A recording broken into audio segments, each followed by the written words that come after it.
Elon Musk is in the middle of a Twitter war with Jim Cramer, and it's getting really delicious. I'll tell you all about it coming up next. Taking over the world, electrifying the world, E4 Electric!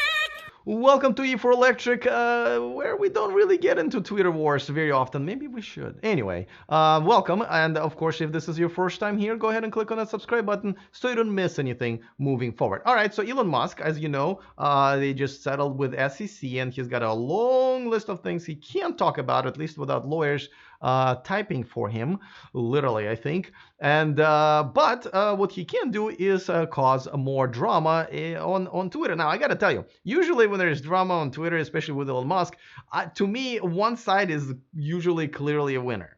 But in this case, I can't believe, but I am agreeing with both of them on this one. So Elon, and this is not the best picture of him, but it's the one that I took when I was just standing a couple of feet away from him.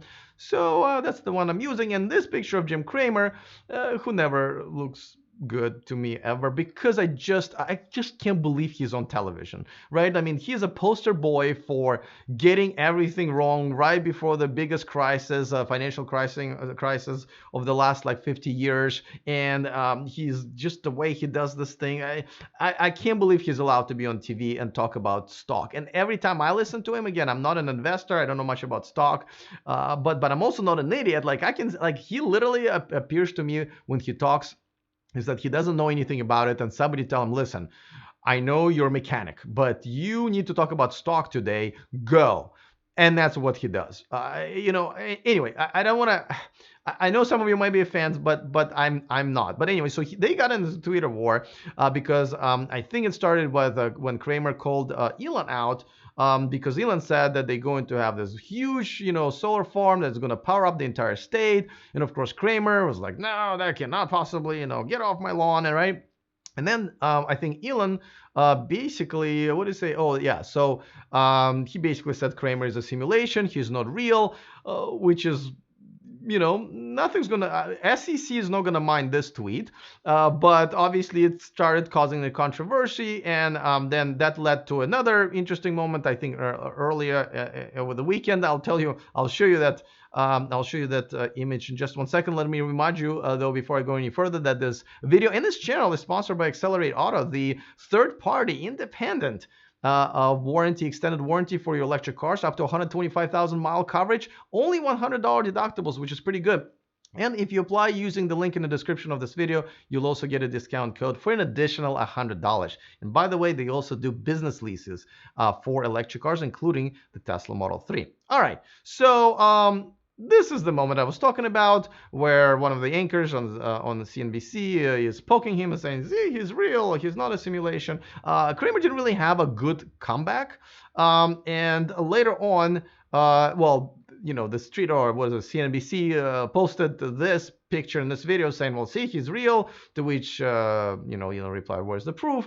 So it's a funny back and forth, but I gotta tell you, there's actually something more to it than meets the eye. This is not just a little bit of drama. Now, I do believe that, people like Jim Cramer, just they're the reason why, companies shouldn't be public, right? Elon just addressed this during the conference call, once again saying he wishes the company wasn't public, and I think we've discussed this many times. I think a lot of people believe that simply because he it's you're working for investors, not the customers, right?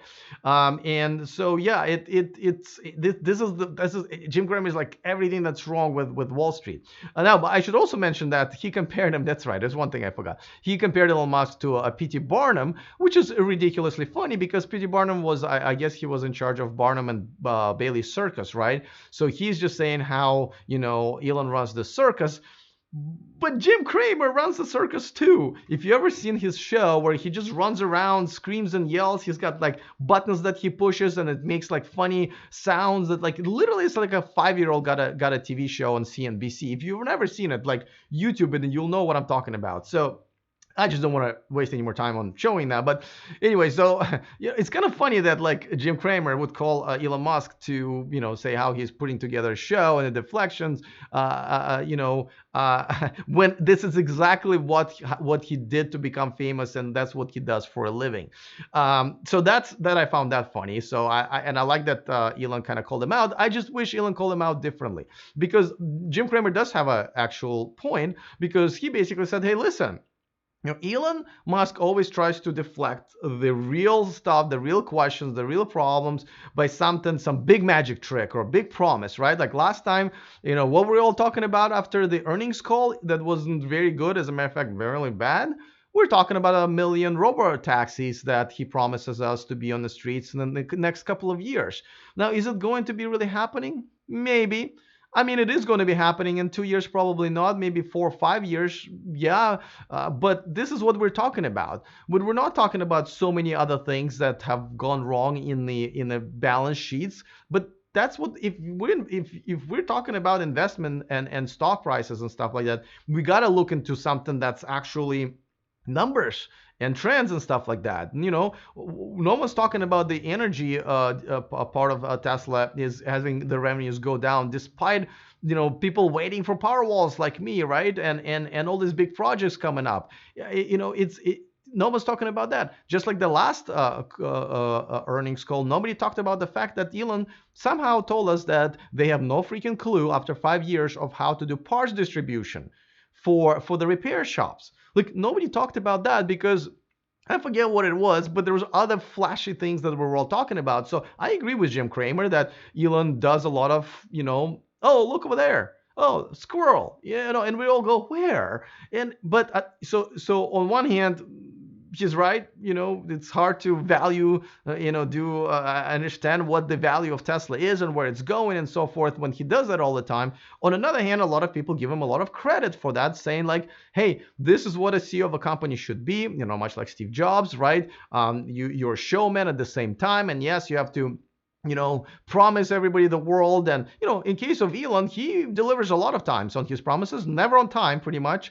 Almost never on time, but he does, and it's always very amazing. But at the same time, others can do it, they just don't. So I'm kind of in agreement and also disagreement with both of them. I'm kind of curious to know what you guys think. I mean, just try to set your bias for or against Elon Musk aside, and just what is the best for the company, right?